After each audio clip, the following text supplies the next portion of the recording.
में थोड़ा सा मनोविनोद भी होना चाहिए, लेकिन मर्यादित होना चाहिए। कथा में गाना भी हो, भजन भी हो, हंसना भी हो, जो कुछ भी हो, लेकिन सब मर्यादित होना चाहिए।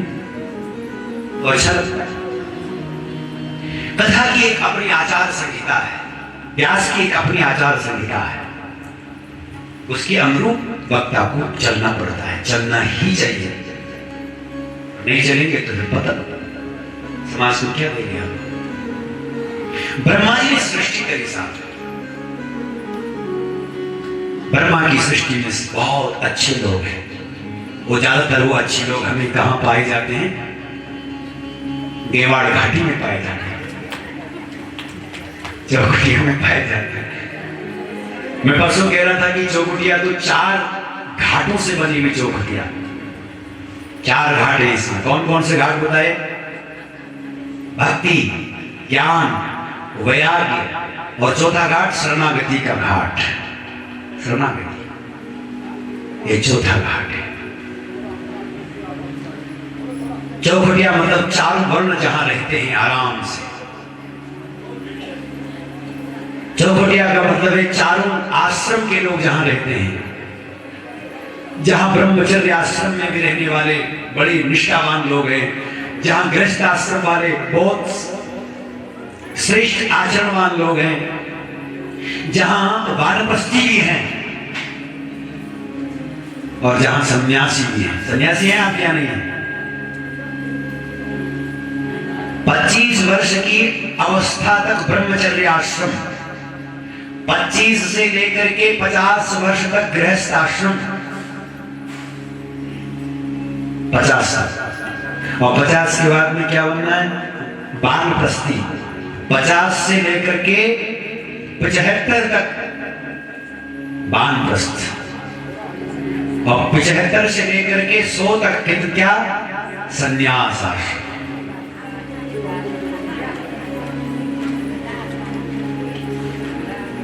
लेकिन भाई ब्रह्मचर्य आश्रम, शेषवे व्यस्त विद्यानाम, शेषम अवस्था विद्या में जानी चाहिए, अभ्यास में जानी चाहिए। शेषवे व्यस्त विद्यानाम यौवनी विषयीषणाम, यौवन में विषय भोग, संसार का सुख, जवानी में संसार का आनंद लो। लेकिन वार्धक्य मनोवृत्ति नाम, वृद्धावस्था कैसे जानी चाहिए? मनोवृत्ति नाम। आप मननशील रहो, चिंतनशील रहो, भगवान के स्मरण के लिए कुछ करो भाई।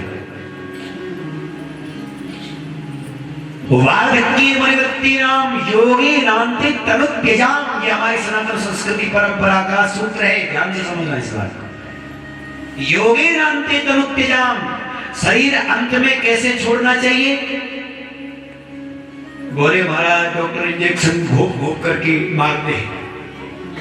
नहीं, डॉक्टरों के इंजेक्शन लगते हैं, दवाइयां, ये दवाई वो दवाई, पता नहीं कितनी दवाई।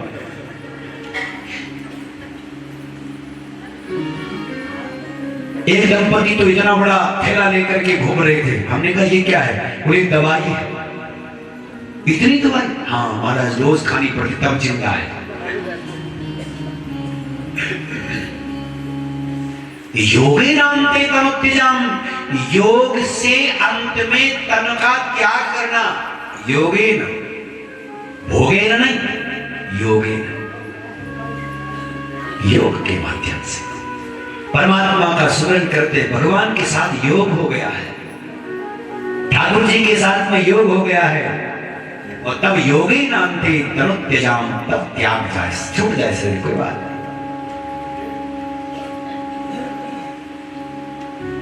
इसलिए 4 वर्ण, 4 आश्रम के लोग जहां आनंद रहते हैं, ऐसा हमारा ये चौखुटिया है। 4 आश्रम, 4 वर्ण, सब लोग अपनी अपनी मर्यादा में रह करके सत्कर्म में लगे रहते हैं। हो गए चौखुटिया, 4 घाट, और उसमें विराटेश्वर महादेव की अति कृपा, विराट उनका वात्सल्य हम सबको प्राप्त हो रहा है। और मुझे आज हमारे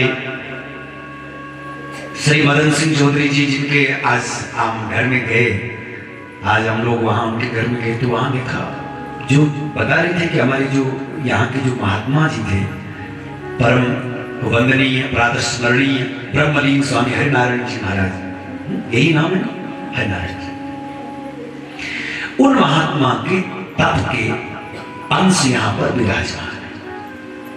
कोई जागृत महापुरुष जहां पर तप करते हैं, कोई प्रज्ञावान महापुरुष जहां पर अपना भजन करते हैं और निस्वार्थ होकर के जब भगवान का वो यशगान, भगवान का भजन करते हैं, तब उससे उस स्थान की पवित्रता होती है। वहां का जो वातावरण है वो पवित्र हो जाता है, और वहां जो उस भजन की खुशबू है, जो उस सत्कर्म की खुशबू है, वो सदा सदा के लिए वहां फैल जाती है, सदा सदा के लिए उस मिट्टी में, उस कण में विराजमान हो जाती है। इसलिए जब भी कोई वहां पर बैठेगा, एक सात्विकता का अनुभव करेगा, एक सत्वगुण उसमें सहज आना शुरू हो जाएगा। इसलिए स्थान जागृत स्थान है, पवित्र स्थान है। कई लोग यहाँ पर तपस्या कर चुके, भजन कर चुके, और इसके बाद में कथा यहाँ कितनी हो गई, तब तो एक कथा तीर्थ बन गया। ये संत तीर्थ तो है, लेकिन ये कथा तीर्थ हो गया, ये शिव तीर्थ हो गया है। ये भगवान शिव यहाँ जागृत विद्यमान है। इसलिए ऐसे परम वंदनीय स्वामी हरिनारायण महाराज जी की तपस्या कितने साधकों के द्वारा किया गया भजन, वो हमको एक ऊर्जा, अलग से एक ऊर्जा प्रदान करता है, एक अलग प्रकार का वाइब्रेशन, एक अलग प्रकार की एनर्जी, एक सकारात्मक ऊर्जा आपको अलग प्रकार की यहां प्राप्त हो रही है। बहुत सहज। और मैं तो कहता हूं, मैं समझता हूं कि यहां कथा के लिए ये 10-11 दिन कम है। खतरे जी, ये 10-11 दिन कम है। यहां तो पूरे महीने भर कथा होनी चाहिए। ये शिव प्रांगण, इस विराट में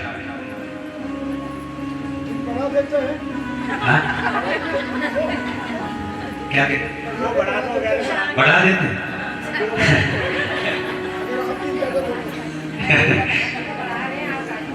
क्या बात है, देखो ऐसे प्रेमी मिलने चाहिए, लेकिन ये तभी होता है जब मुझे आगे डेट पर जाना होता है। हम लोग लुधियाना में मैं कथा कर रहा था, और लुधियाना में कथा कर रहे थे अग्रवाल परिवारों के द्वारा। वो कथा भी बड़ी गजब की कथा हुई। अब आप आश्चर्य करेंगे कि वो थोड़ा सोसाइटी जरा वीआईपी थी, लोग उसमें आना जाना ज्यादा बाहर के लोगों का नहीं था, लेकिन वहां जब कथा हुई तो उनको पहली बार ऐसा आनंद आया कि वो लोग जब 6वां 7वां 7 दिन की कथा थी, और वो मेरे पास आए कि महाराज जी सारे लोग कह रहे हैं कि 2 दिन बढ़ा दीजिए। मैंने 2 दिन बढ़ा दीजिए कि नहीं, सबको कथा इतनी अच्छी लग रही कि 2 दिन और बढ़ाने को कह रहे हैं। मैंने कहा 2 दिन तो बढ़ा देता, लेकिन क्या करो, मेरे तो टिकटें दिल्ली से, मुझे महाराष्ट्र जाना, भैया कथा वहां करनी, नहीं तो वहां तो लोग डंडे लेके आ जाएंगे। अब क्या करें, तो मुझे जाना था, लेकिन बहुत आग्रह रहता है। कई जगह ऐसा भाव होता है कि लोग कहते हैं और बढ़ा। नहीं, मैं कह रहा हूं अगली बार कभी ऐसा हो, महीनों की कथा क्या करना, कथा ही तो गानी है। हमने जो जगह जगह जाना, तुम्हारे पास से आके गा लिया करें। आपकी बात जो शिव पुराण की कथा हुई, कभी ऐसा भी हो कि यहां महाभारत की कथा हो 18 दिन तक, कभी ऐसा मौका मिले। मैंने एक बार महाभारत की कथा भी गाई, 18 दिन तक महाभारत की कथा हो, और विराट का प्रांगण हो, और 18 दिन तक महाभारत की कथा हो। धर्म अर्थ काम मोक्ष के विषय में जो महाभारत के अंदर में है, वो कहीं अन्यत्र नहीं है। इसलिए महाभारत की कथा सबको सुननी चाहिए, समझनी चाहिए। महाभारत को अगर गृहस्थ को श्रेष्ठ बनाना है, महाभारत की कथा सुनो। कभी ऐसा प्रभु अवसर दे, मौका दे, और कभी हमारे जो यहाँ जागरूक श्रोता बैठे हुए उनके मन में कभी आए कि ठीक है जी, अब कभी ऐसा भी अवसर मिले कि हम महाभारत की कथा करें। बाकी और कथाएं तो आप सुन ले, देव भागवत सुन लिया आपने, शिव पुराण सुन लिया आपने, कई पुराण सुन ले, 7 पुराण बचा दी, महाभारत सुन रहे, क्या अद्भुत कथा है महाभारत, रहस्य गूढ़ रहस्य से भरी हुई कथा। शिव पुराण भगवान ने क्षमा करना महाराज तुम्हारे सामने ऐसा कहा क्योंकि देखो ये मर्यादा होती है हमारे यहाँ। मर्यादा ये है कि जब आप किसी तीर्थ में जाओ, उस तीर्थ में उस तीर्थ की बड़ाई करनी चाहिए, दूसरे की बड़ाई कम करनी चाहिए, नहीं तो वो नाराज हो जाएगा। ये नियम है पुराणों के अंदर। तो जिस पुराण के पास में आप बैठे उस पुराण की बड़ाई करना, भाई क्षमा करना महाराज मुझे महाभारत के बारे में कहना पड़ा, लेकिन शिव पुराण तो शिव पुराण, सब पुराणों के अपनी अपनी महिमा है। तो शिव पुराण हो या कोई भी धर्म ग्रंथ हो, वो उनका सबका एक ही उद्देश्य है, हम सबको शुद्ध करके परिमार्जित करके सत्य में हमको प्रतिष्ठित कर देना।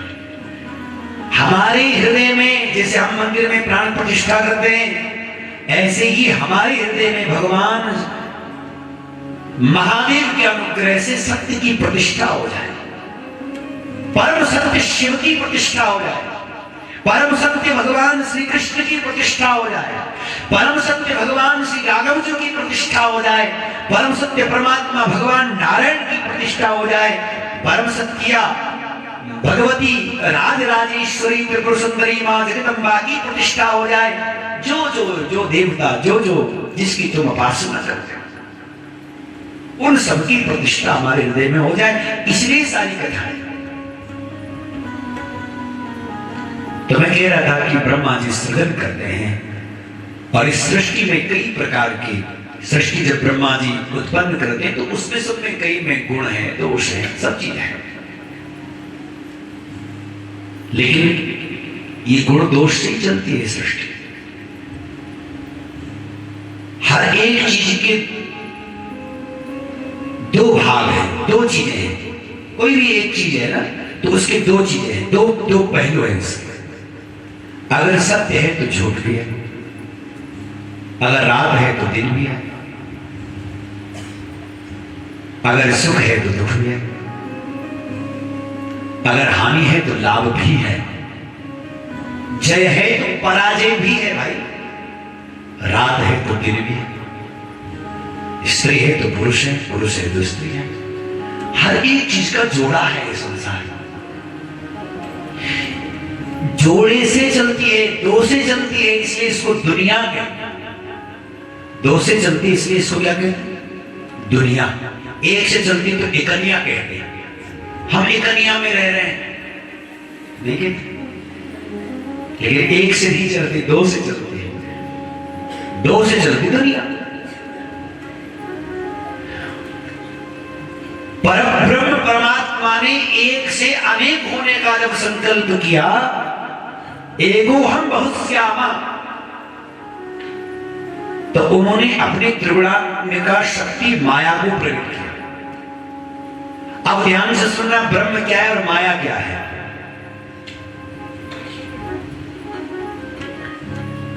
साधारण से शब्दों में समझें तो यही कि ब्रह्म मतलब चावल का दाना जैसा, जिस चावल का दाना होता है। अगर तुम चावल के दानों को अगर जाकर खेत में बोओगे तो जमेगा,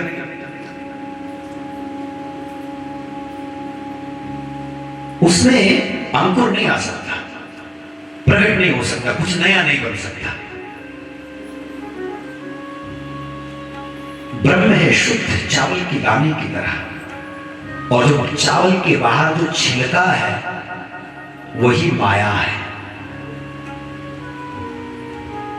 चावल के दाने के बाहर छिलका होगा तो धान हो गया, और वो अगर बोओगे तो जमेगा। इसी प्रकार से अकेला ब्रह्म सृजन नहीं करता, उनसे कुछ नहीं प्रकट होता, माया को साथ लेते हैं, माया का सहारा लेते हैं भगवान। त्रिगुणात्मिका शक्ति, द्रव्य शक्ति, क्रिया शक्ति और ज्ञान शक्ति, ये 3 शक्तियां।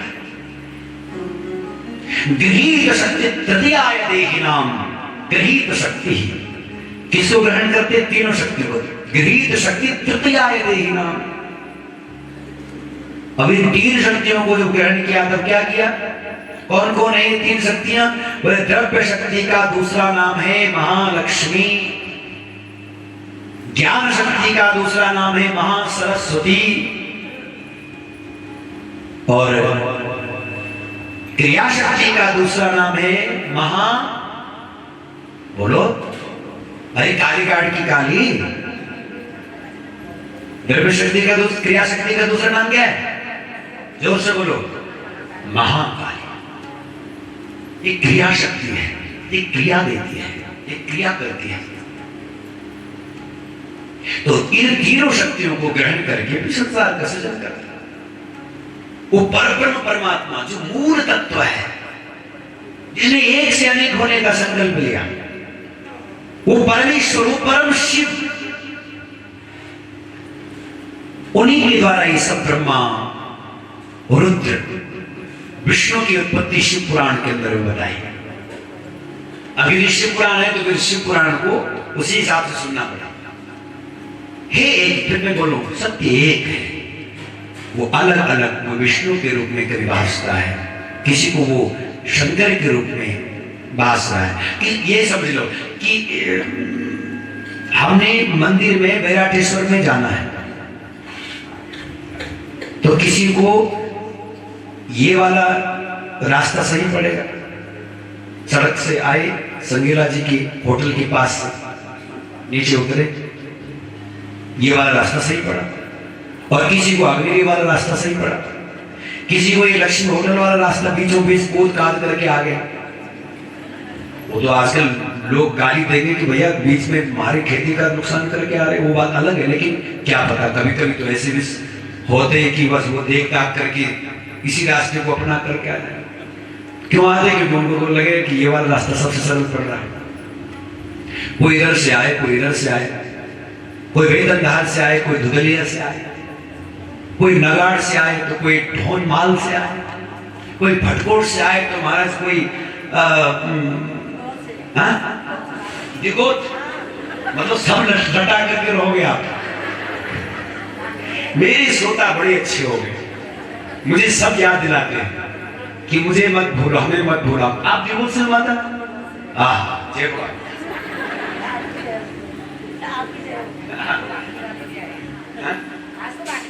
बाकी वाले और बाकी और कौन आए? खाल से, मुरली खान, और कोई है भाई?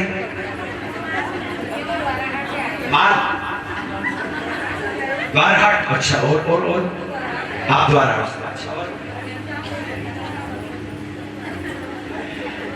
और श्रोताओं को तो चाहिए कि बस कथा वथा छोड़ो, वो व्यथा में चले जाओ। और मैं तो जान बुझ करके थोड़ा बहिर्मुख हूं, मैं अपने विषय को नहीं भूलता, ध्यान रखो। बड़ा ठीठ किस्म का व्यक्ति हूं, मैं अपने विषय पर बिल्कुल अड़ग रहता हूं, लेकिन हाँ थोड़ा आनंद के लिए। तो कोई कहीं से आए, कोई कहीं से आए, अब कोई अग्निगिरी वाला बोले इधर वालों को तुम बेवकूफ ना समझ, अरे तुम वहां से क्यों आ रहे हो, ये वाले रास्ते से आओ, तो बताओ वो ठीक बोल रहा है?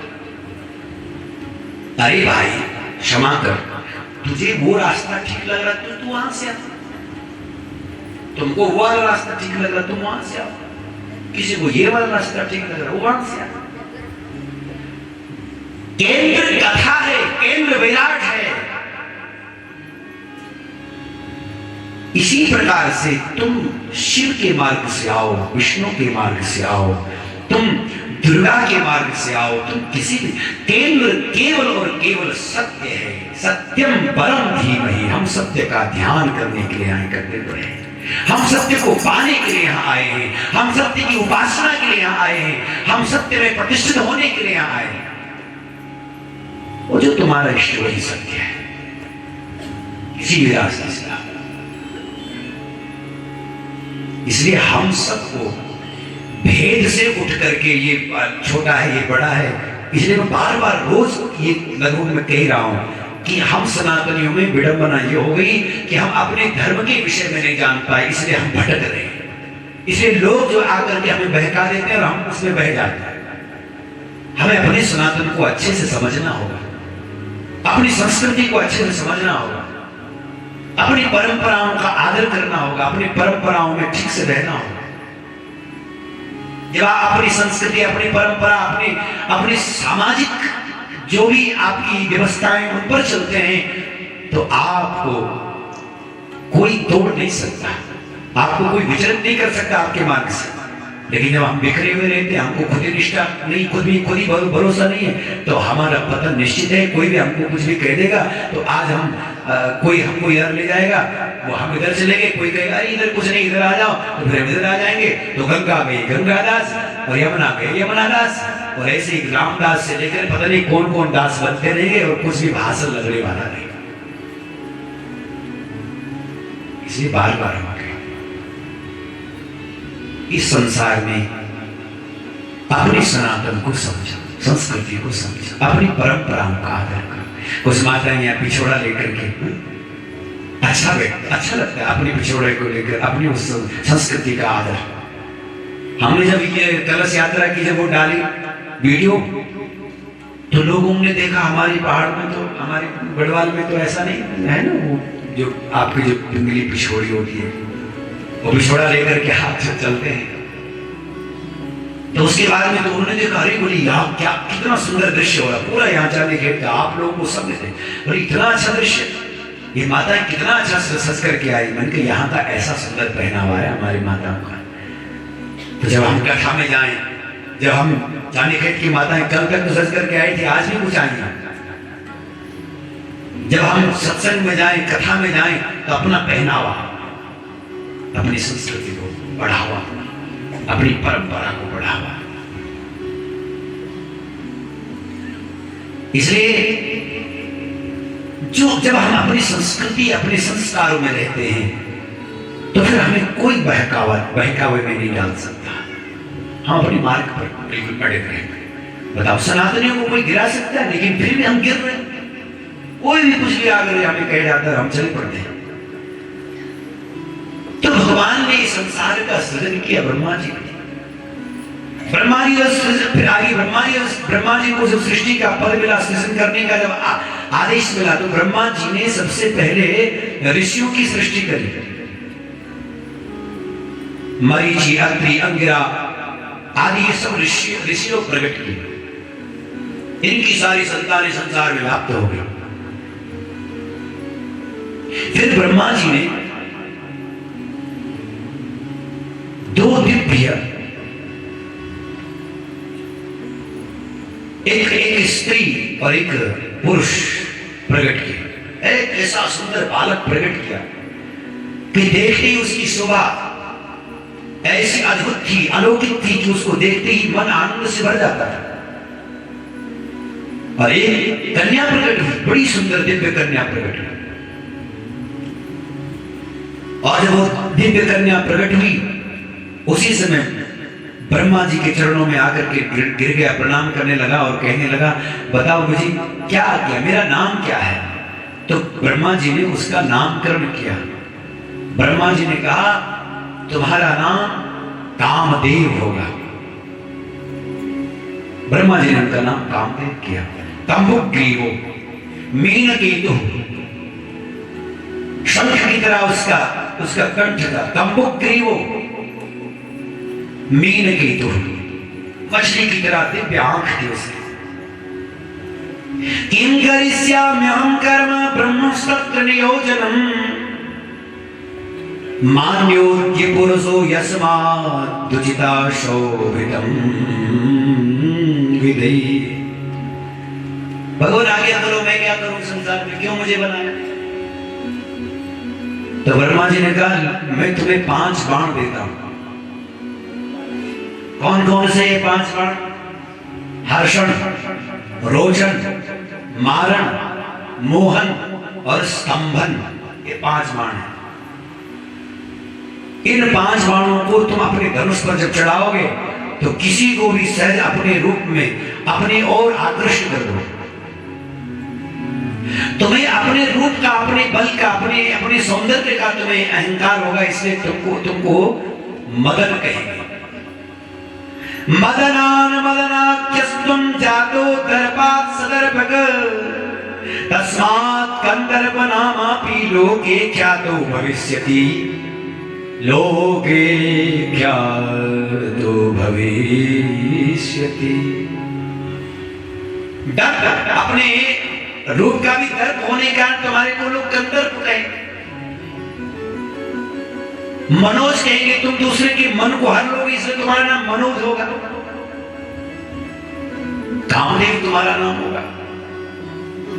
बड़ी नामकरण की इसके।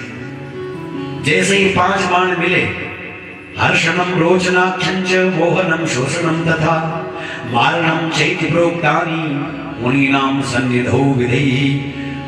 और संत महात्मा ऋषि लोग भी सब विराजमान थे वहां। जैसे ही बाण चढ़ाया अपने धनुष पर, आरीढ़ स्थानमासाद्य धनुराकृष्य यत्नत चकार बलयांकारं कामो धन्वी वरस्तथा कामो धन्वी वरं तथा। आरीढ़, इसने अपने दाहिने घुटने को जमीन पर टिका दिया और एक घुटने को खड़ा कर रखा है और अपने कान तक धनुष की डोरी को खींच लिया। कान तक जब धनुष की डोरी को खींच लिया, आरीढ़, और जब संधान किया बाण का, तो सीधे बाण कहां लगा? सीधे ब्रह्मा जी की हृदय में। ओ ब्रह्मा जी के हृदय में जो बाण लगा, महाराज ब्रह्मा जी कामासक्त हो गए। अभी अभी जो कन्या प्रकट हुई थी, वो दिव्य कन्या संध्या, वो जब प्रकट हुई और उसको देख करके सब ऋषिगण सब मोहित हो गए, ब्रह्मा जी आदि सब मोहित हो गए। धर्म कांपने लगा और तुरंत धर्म जो है व्याकुल जब हो गया, उसी समय धर्म भगवान महादेव की शरण में जाकर के भगवान महादेव को पुकारा। देव देव महादेव धर्म पाल नमोस्तुते, धर्म पाल नमोस्तुते, सृष्टि स्थिति विनाशानां कर्ता शंभो त्वमेव हि, कर्ता शंभो त्वमेव हि। देव देव महादेव, हे महादेव, हे देवों के देव प्रभु, आप ही से संसार सृजित हो रहा है, बन रहा है और संग्रहित हो रहा है। प्रभु, अगर आपके द्वारा ही धर्म का रक्षण नहीं होगा तो सारी सृष्टि में अधर्म फैल जाएगा, इसलिए कृपा करो। इस समय हमारे पिता ब्रह्मा जी के मन को दूषित करने वाले कामदेव ने बाण, अपने पुष्प बाणों को जब छोड़ दिया है, तो सारे जितने मेरे भाई लोग, ये ऋषि संत महात्मा है, सब कामासक्त हो गए। आप जल्दी से जल्दी इस अधर्म से इनको बचाओ। और जब भगवान महादेव की धर्म ने स्तुति की, क्योंकि धर्म का काम ही यही है। धर्म का काम क्या है? जहां अधर्म हो रहा होगा वहां धर्म जो है आवाज उठाता है कि ऐसा न करो। ऐसा नहीं है कि आप हमारे अंदर धर्म नहीं है, हमारे अंदर भी धर्म है। दोनों ही चीजें हमारे अंदर प्रकट है, ध्यान रखना। जब ब्रह्मा जी ने प्रकट किया धर्म को, तो अपने हृदय से, हृदय के दक्षिण भाग से प्रकट किया, और अधर्म को प्रकट किया तो अपनी पीठ से प्रकट किया। तो इसका सीधा अर्थ है कि धर्म भी और अधर्म भी दोनों हमारे अंदर में। तो जब हम अधर्म पर चलते हैं तो धर्म की आवाज आती है कि ये ठीक नहीं है। अंदर से एक आवाज आती है कि नहीं आती कि ये गलत कर रहे हैं हम। लेकिन हम उस समय इतने उस अधर्म के अधीन हुए होते हैं कि हम धर्म की आवाज को सुनते नहीं। हमें आवाज नहीं आती, ऐसा नहीं, ऐसा कोई व्यक्ति नहीं जिसको सत्य की आवाज नहीं आती। आपको कोई ना कोई आवाज देता है, कोई ऋषि, कोई गुरु, कोई महात्मा, कोई सज्जन, कोई आपका गांव का, कोई आपका बड़ा घर का, वो आपको रोकता है कैसा ना? माँ, आपके पिता, कोई ना कोई मार्गदर्शन करता, लेकिन कोई रोके तो, लेकिन रोकता कौन है? रुक गए तो बात बन जाएगी, और नहीं रुके तो जीवन बिगड़ जाएगा। इसलिए रुकना है। जब कोई हमें रोके अधर्म पर जाने से, रुक जाओ। जैसे ही भगवान ब्रह्मा जी ने और भगवान शंकर की स्तुति जब भगवान धर्म ने की, तो धर्म की स्तुति सुनते ही भगवान स्वयं वहां महादेव प्रकट हुए, और भगवान महादेव ने ब्रह्मा जी को दंडित किया।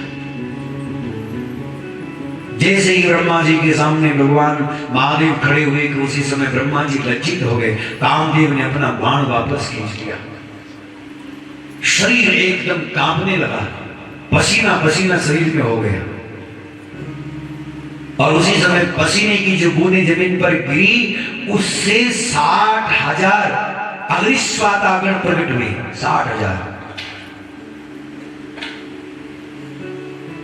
और अन्य जो थे लोग, धर्मांब पतितम भूमौ तदा दक्ष शरीरतः समस्त गुण संपन्ना तस्मात् जाता वरांगना।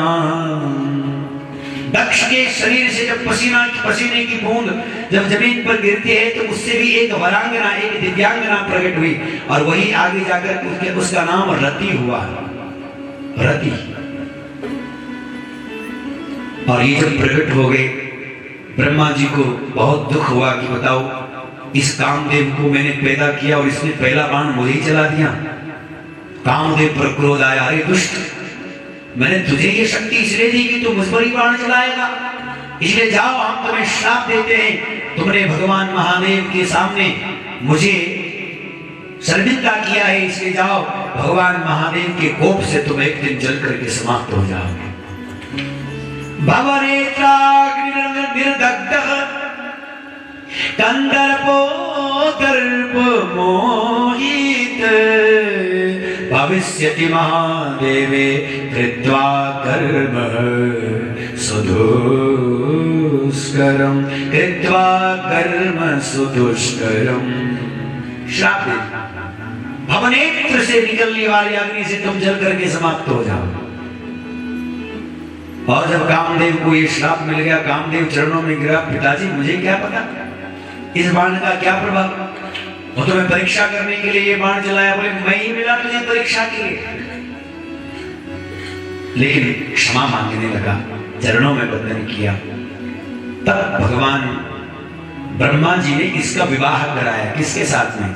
जो अभी अभी रति प्रकट हुई, दक्ष के पसीने की बूंद से जो प्रकट हुई जो रति, इस रति के साथ में इसका विवाह हो गया। और भगवान ब्रह्मा ने कहा कि अब संसार में तुम अपना कार्य करना, लेकिन वो प्रत्यक्ष रूप से कार्य नहीं करता, वो अप्रत्यक्ष रूप से कार्य करता है। कामदेव के बाण किसको लगते हैं? जो भगवान के विमुख होता है, और जो भगवान के सम्मुख है उसको काम का बाण नहीं लगता। जिसको राम बाण लगाया, काम का बाण क्या लगेगा? जहां राम तहां काम नहीं, और जहां काम नहीं राम। जहां काम होगा वहां राम नहीं होगा, जहां राम होगा वहां काम नहीं होगा। इसलिए परमात्मा की शरण में साधक जब आता है, तब उसको काम का कोई दोष उसको सताता नहीं।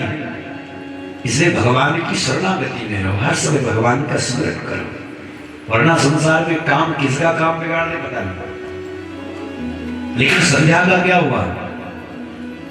संध्या को बड़ा दुख हुआ कि मेरी वजह से ये सब हुआ।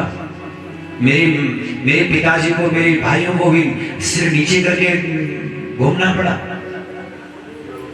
इसलिए सोचा कि मैं इस शरीर को छोड़ दूं, लेकिन इस शरीर को छोड़ना, इस तरह से आत्महत्या करना महापाप हो जाएगा।